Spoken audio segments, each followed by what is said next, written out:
Dear students, welcome to my channel. आज जिस topic के बारे में हम बात करेंगे वो है हार्टली ऑसिलेटर। तो ऑसिलेटर बेसिकली एक ऐसी डिवाइस होती है जो कि जैसे कोई भी डिवाइस अगर ऑसिलेटर कब बनेगी, जब वो बार्क-हुसेन क्राइटेरिया को क्या करती है, फॉलो करती है। तो ऑसिलेटर के अंदर जब भी हम कोई चीज पढ़ते हैं तो उस केस में हम ध्यान रखते हैं कि कैटेगरी जो होती है ऑसिलेटर्स की वो कौन कौन सी होती है। कि एक तो होता है कि ऐसा क्या ऑसिलेटर जिसमें आर और सी का कॉम्बिनेशन हो, रेजिस्टेंस और कैपेसिटेंस का, जैसा कि होता है आरसी फेज शिफ्ट ऑसिलेटर। दूसरे ऑसिलेटर कौन से होते हैं जिसमें इंडक्टर और कैपेसिटर यानी एल और सी का कॉम्बिनेशन होता है, जिनको जनरली हम कहते हैं ट्यून्ड ऑसिलेटर। तो ट्यून्ड ऑसिलेटर में दो टाइप के ऑसिलेटर काम में आते हैं, एक तो हार्टली ऑसिलेटर आता है और एक कॉलपिट ऑसिलेटर आता है। तो इस वीडियो के अंदर हम डिस्कस करने वाले हैं हार्टली ऑसिलेटर के बारे में। तो वीडियो स्टार्ट करने से पहले एक रिक्वेस्ट है कि अगर वीडियो पसंद आता है तो लाइक एंड शेयर करें, चैनल को सब्सक्राइब करें। तो इस वीडियो के अंदर बेसिकली हम देखेंगे कि इसकी वर्किंग क्या होती है, एक तो हार्टली ऑसिलेटर की, और दूसरा जो सबसे इंपॉर्टेंट पार्ट होता है कि इसकी फ्रीक्वेंसी कैसे हम कैलकुलेट करेंगे। तो it consist of transistor in common emitter configuration. जैसा कि हम जानते हैं कि ऑसिलेटर बनाने के लिए बार्क-हुसेन क्राइटेरिया जो होता है वो फॉलो करना चाहिए कोई भी डिवाइस को। और बार्क-हुसेन क्राइटेरिया क्या कहता है कि जो भी हमारा गेन होता है फॉरवर्ड पाथ का और फीडबैक पाथ का, यानी ए और बीटा दोनों का प्रोडक्ट जो है वो या तो 1 होना चाहिए, 1 से ज्यादा होना चाहिए। और दूसरा क्या होता है कि जो भी हमारा टोटल लूप है उसका फेज शिफ्ट जो है वो हमारा कितना होना चाहिए, 180 डिग्री होना चाहिए। तो कहने का मतलब क्या होगा कि अगर हमारे पास कोई फीडबैक नेटवर्क अवेलेबल है, जैसे इस तरह से हमारे पास एक फीडबैक नेटवर्क है जिसमें ये तो हमारा हो गया फॉरवर्ड पाथ का गेन और ये हमारा हो गया फीडबैक पाथ का गेन। यहां से हम क्या देते हैं फीडबैक, यहां हमारा क्या होता है एक कॉम्बिनेशन जिसमें हम प्लस और माइनस दोनों साइन यूज करते हैं, क्योंकि फीडबैक दो टाइप के होते हैं हमारे, पॉजिटिव और नेगेटिव। तो टोटल फेज शिफ्ट जो है वो या तो 360 डिग्री या 0 डिग्री होना चाहिए, ठीक है, ओवरऑल। और दूसरा ए और बीटा का जो प्रोडक्ट है या तो 1 होना चाहिए या 1 से ज्यादा होना चाहिए।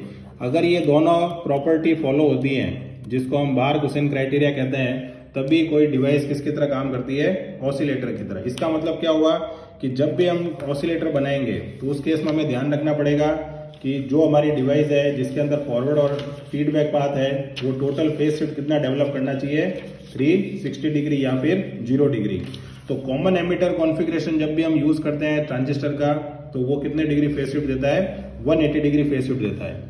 दूसरा जो हमारे यहाँ पर जो सर्किट है R1 और R2 जो लगा रखे हैं, इन R1 और R2 को हम क्या कहते हैं, बाइसिंग रजिस्टर कहते हैं। यहाँ पर हमने एक RFC नाम की रेडियो फ्रीक्वेंसी चौक लगा रखी है, जो कि हाई फ्रीक्वेंसी पर जब हम जाएंगे तो ऑब्वियस है कि वो किसकी तरह काम करेगी, एक ओपन सर्किट की तरह। नेक्स्ट चीज क्या है कि CE जो लगा रखा है हमने, यहाँ पर देखो ये CE लगा रखा है, ये क्या कहलाता है हमारा एमिटर बाईपास कैपेसिटर, क्योंकि कैपेसिटर जो होता है वो AC को पास करता है और DC को क्या करता है, ब्लॉक करता है। और रेजिस्टेंस जो होता है वो AC और DC दोनों को पास करता है। तो अगर हमें AC और DC को एक तरह से अलग अलग करना हो तो AC यहाँ से आ जाएगी और DC यहाँ से आ जाएगी, तो इसलिए इसको नाम देते हैं बाईपास। जैसा कि हम कोई भी रास्ता जो शॉर्टकट रास्ता होता है उसको क्या नाम देते हैं, बाईपास नाम देते हैं। CC1 और CC2 जो ये हमारे लगा रखे हैं, ये CC2 लगा रखा है और ये CC1। तो C तो कैपेसिटर है, इस C का मतलब है कपलिंग, यानी कहीं पे भी हमें अगर किसी टर्मिनल को जोड़ना है एक दूसरे के साथ तो वहां जो कैपेसिटर काम आते हैं वो कहलाते हैं कपलिंग कैपेसिटर, जो कि एक डिवाइस को दूसरे डिवाइस से क्या करेंगे, जोड़ेंगे। तो यहाँ पर वो डिवाइस का मतलब क्या है, यहाँ पर उस डिवाइस का मतलब है कि एक तो हमारे पास होता है फॉरवर्ड पाथ जो कि हमारा कॉमन एमिटर एम्पलीफायर है, और दूसरा हमारे पास होता है फीडबैक पाथ। जैसा कि हम देख सकते हैं कि ये जो टर्मिनल जा रहा है यहाँ पर हम आउटपुट ले रहे हैं और आउटपुट पर ही एक और सर्किट कनेक्टेड है जो कि वापस से घूम के कहाँ जा रहा है, टुवर्ड्स इनपुट जा रहा है। तो इस लाइन को हम क्या कहते हैं, फीडबैक लाइन। और यहाँ जो डिवाइस कनेक्टेड है उसको हम कहते हैं फीडबैक नेटवर्क।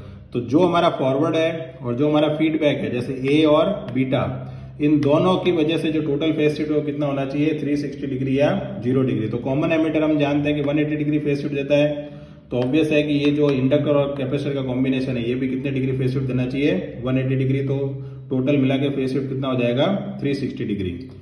अब ये जो सर्किट हमने लगाया है, इस सर्किट को हम क्या कहते हैं, टैंक सर्किट कहते हैं।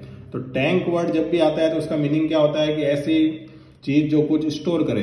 तो हम जानते हैं कि इंडक्टर और कैपेसिटर दोनों ही एनर्जी को क्या करती है, स्टोर करती है। इंडक्टर क्या करता है, मैग्नेटिक एनर्जी को यानी चुंबकीय ऊर्जा को स्टोर करता है, और कैपेसिटर क्या करता है, इलेक्ट्रिक एनर्जी यानी विद्युत ऊर्जा को स्टोर करता है। तो क्योंकि ये दोनों डिवाइस स्टोर करने वाली डिवाइस हैं, तो इसलिए इनके द्वारा जो बनना सर्किट है उसका नाम क्या देते हैं, टैंक सर्किट। और टैंक सर्किट क्या प्रोवाइड करेगा, 180 डिग्री फेज शिफ्ट। तो ओवरऑल फेज शिफ्ट हमारा कितना हो जाएगा, 360 डिग्री।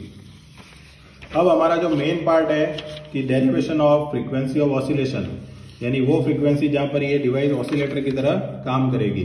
तो उसके लिए हम क्या करते हैं, सबसे पहले एक डायग्राम बनाते हैं जो कि हमारा इक्विवेलेंट डायग्राम होता है। उस डायग्राम के अंदर जो मेन चीज हमें ध्यान रखनी है वो ये है कि हमारा जो टैंक सर्किट हमने बनाया था वो सबसे पहले बनाना है। यहाँ जो HIE लिखा हुआ है वो हमारा इनपुट इम्पीडेंस होता है, और क्योंकि हमने कॉमन एमीटर यूज किया है, यानी एमीटर हमारा क्या है, ग्राउंड है for both input and output, तो HI के साथ क्या लिख रखा है, E लिख रखा है। सिमिलरली HFE इंटू IB लिख रखा है।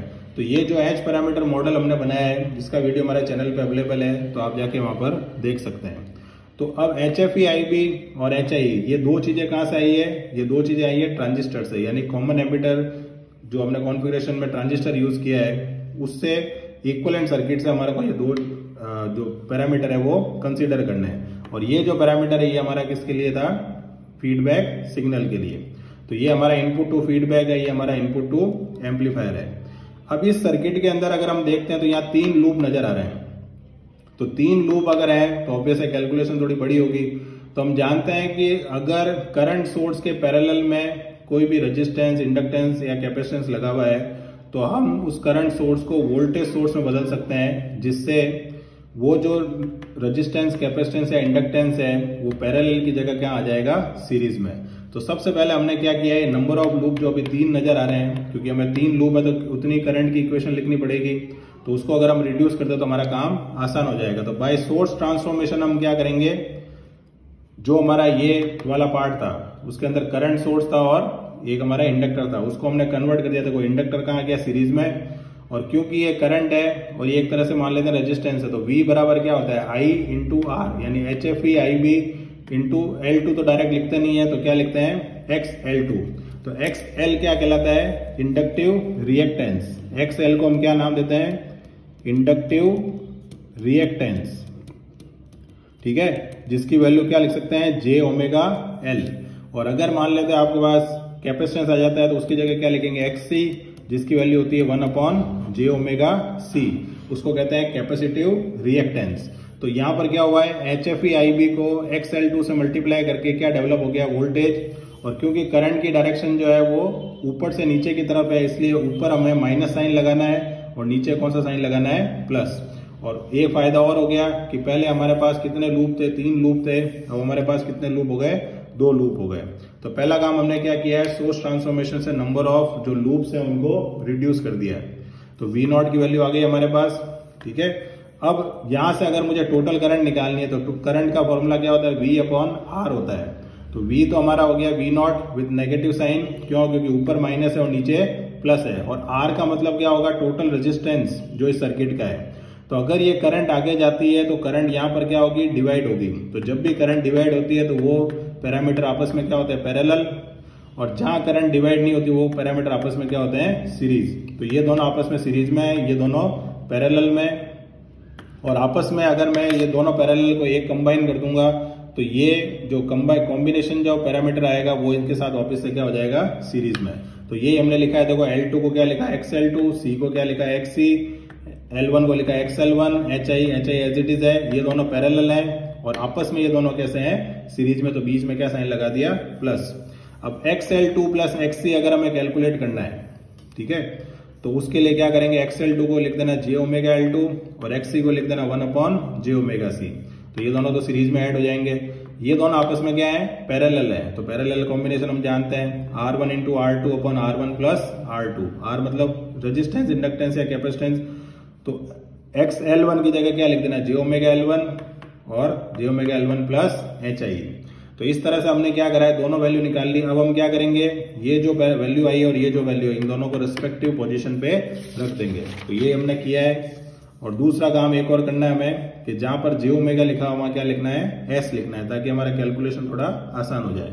तो ये हमने कराया, देखो XL1 XL2 प्लस XC और ये जो पैरेलल कॉम्बिनेशन था उसको रख दिया है। उसके बाद जहां जहां जे ओमेगा लिखा वहां क्या लिख दिया, एस लिख दिया। तो ये हमारा रिजल्ट आ गया।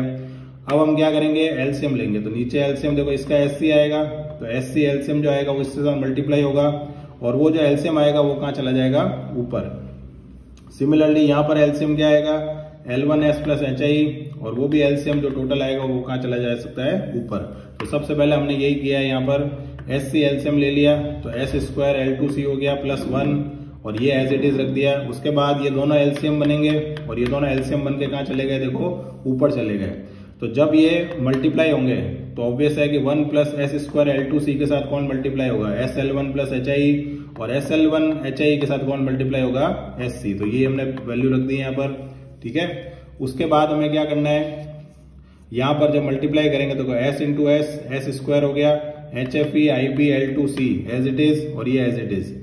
डिवाइड में क्या है, ये दोनों आपस में क्या करेंगे, मल्टीप्लाई, ठीक है। और उसके बाद पावर हाईएस्ट पावर से लोएस्ट पावर की तरफ अरेंज करना है। जैसे हाईएस्ट पावर S क्यूब आ रही है, फिर हमें S स्क्वायर का जो भी टर्म है, दोनों टर्म है उनको लिखना है, फिर S की टर्म को लिखना है, और फिर कांस्टेंट यानी जिसमें S नहीं है उसको लिखना है।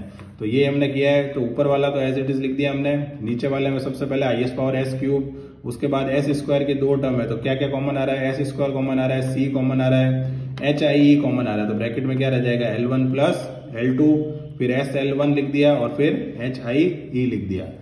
अब हमें क्या करना है, अब हमें करंट डिवीजन लगाना है, ठीक है, क्योंकि हमारा जो मेन काम है वो तो फ्रीक्वेंसी ऑफ ऑसिलेशन निकालना है। अब करंट डिवीजन कहाँ लगाना है, करंट डिवीजन हमें यहाँ लगाना है। तो IB अगर हमें करंट निकालनी है तो IB किससे निकल के आ रही है, I से। जैसे फॉर एग्जाम्पल ये हमारा नोड है, तो यहाँ करंट आगे डिवाइड हो रही है, तो ये करंट मान लेते हैं I1, ठीक है, ये करंट मान लिया IB।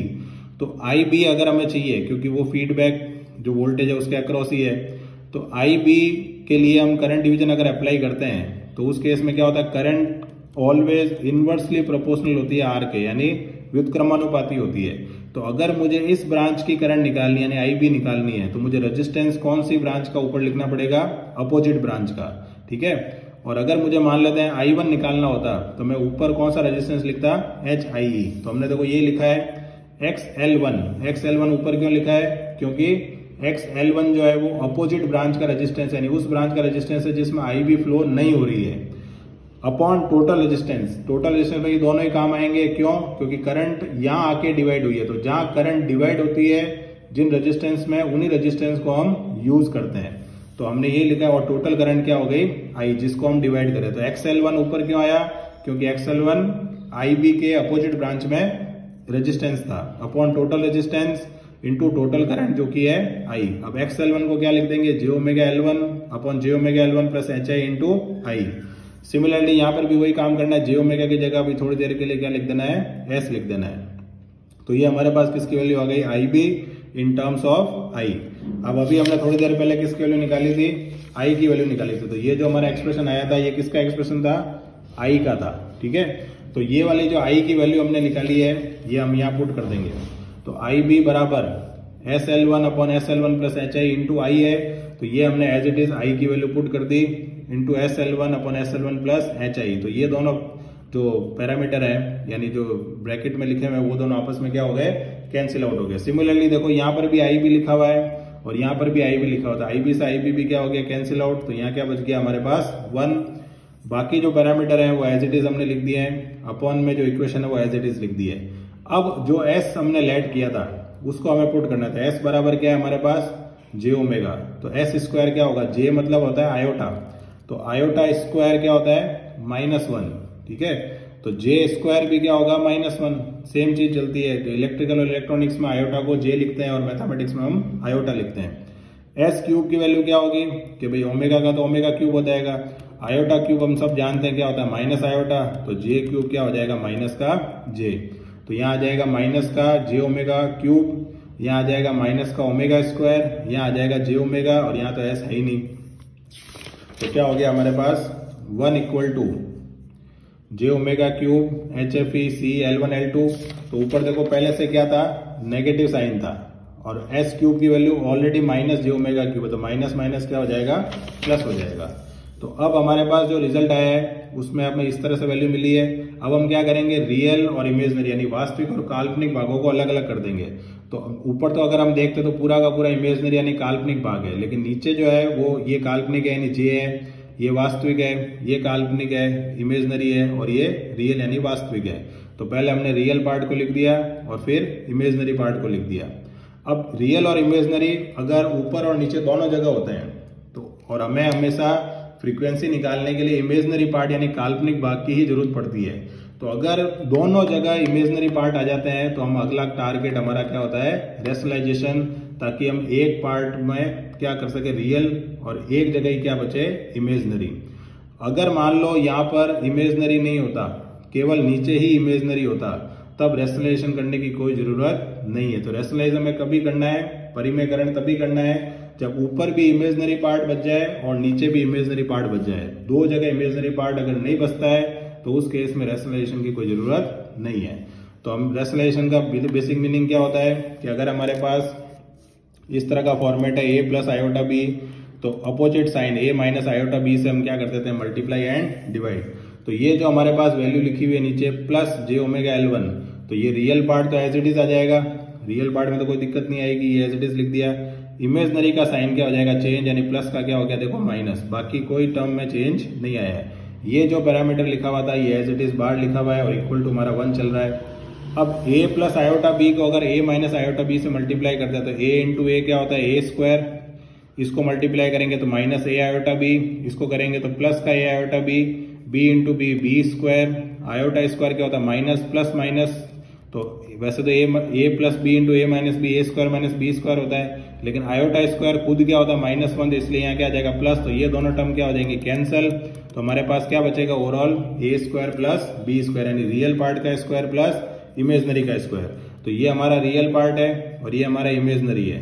तो हमने देखो नीचे यही किया है ए स्क्वायर प्लस बी स्क्वायर। अब ये नीचे वाली जो टर्म है पूरी रियल बन चुकी है, तो इमेजनरी केवल कहाँ रह गया है ऊपर की तरफ। अब ये जो टर्म है ये इन दोनों के साथ मल्टीप्लाई होगी। तो अगर हम देखते हैं इसको अगर मैं इससे मल्टीप्लाई करता हूं, ठीक है HIE से, तो जे आएगा, तो इमेजनरी है, ये हमारे काम का है। इसको अगर मैं इससे मल्टीप्लाई करता हूं तो इसमें भी कहीं पे भी जे नहीं है, तो जे बच जाएगा, तो ये भी हमारे काम का है। लेकिन अगर हम यहां देखते हैं जे, तो इसको अगर इससे मल्टीप्लाई करेंगे तो जे इंटू जे स्क्वायर यानी -1, तो वो बन जाएगा रियल। इसका मतलब ये जो टर्म है ये वाली, ये हमारे काम की नहीं है। तो हमारे काम की कौन सी टर्म है, एक तो ये यहां से यहां तक है जो कि इमेजनरी बनेगी, और बाहर की वाली टर्म तो यही है। तो इसलिए हमने क्या करा है, देखो यहाँ पर वैल्यू जो मल्टीप्लाई करी है वो लिख दी है हमने। ये वाली वैल्यू जो है ये हमारी रियल बन चुकी है, ये वाली वैल्यू भी रियल है। तो जो इमेजनरी टर्म है उसको हमें काम में लेना है, और नीचे वाला जो डिनोमिनेटर यानी हर है वो तो पूरा ही क्या बना हुआ है, रियल बना हुआ है। तो इसका मतलब नीचे वाले टर्म से तो हमें कोई मतलब है नहीं। तो हमारा जो टर्म बचेगा वो क्या बचेगा, omega cube HFE C L1 L2, ठीक है। ब्रैकेट में क्या लिख देना, HI minus omega square C HI L1 plus L2, और उसको इक्वल टू क्या कर देंगे 0। और ये वाली जो वैल्यू है, क्योंकि ये इस दोनों को मल्टीप्लाई करेंगे तो रियल बन जाएगी, तो ये वाली टर्म काम में नहीं लेनी है, नीचे वाला तो बिल्कुल भी काम में नहीं लेना है, क्योंकि वो पूरा वास्तविक यानी रियल बन चुका है। अब जब हम इसको 0 के बराबर करेंगे तो ऑब्वियस है ये ओमेगा की वैल्यू एक तो 0 आ जाएगी डायरेक्ट, HFE 0 हो नहीं सकता, ना L1 L2 C ये कोई भी 0 नहीं हो सकता। तो एक रिजल्ट तो आ गया ओमेगा बराबर 0, लेकिन उससे कोई फॉर्मूला मिला नहीं। तो ब्रैकेट वाले टर्म में अगर देखते हैं तो HI दोनों में क्या है, कॉमन है, HI को बाहर लिख देना। उसके बाद HI 0 हो नहीं सकता, तो 0 कौन होगा, 1 minus omega square C L1 plus L2 बराबर 0। इसको उधर भेजा तो माइनस का क्या हो गया प्लस, हमें मतलब है फ्रीक्वेंसी से। तो इस वाले टर्म को जब हम इक्वल टू में रखेंगे, ठीक है फाइनली, तो हमारे पास क्या बच जाएगा, ओमेगा स्क्वायर बराबर 1/c L1 प्लस L2। तो ओमेगा बराबर क्या हो जाएगा अंडर रूट। अब ओमेगा खुद क्या होता है 2πf, तो f की वैल्यू क्या आ गई 1/2π under root c L1 plus L2। तो ये जो रिजल्ट आया है उसको कहते हैं frequency of oscillation of Hartley oscillator. तो इस तरह से हम हार्टली ऑसिलेटर की वर्किंग और मेन जो डेरिवेशन है फ्रीक्वेंसी ऑफ ऑसिलेशन उसको डिराइव कर सकते हैं। तो आशा करता हूँ वीडियो पसंद आएगा, पसंद आए तो लाइक एंड शेयर करें, चैनल को सब्सक्राइब करें। Thank you.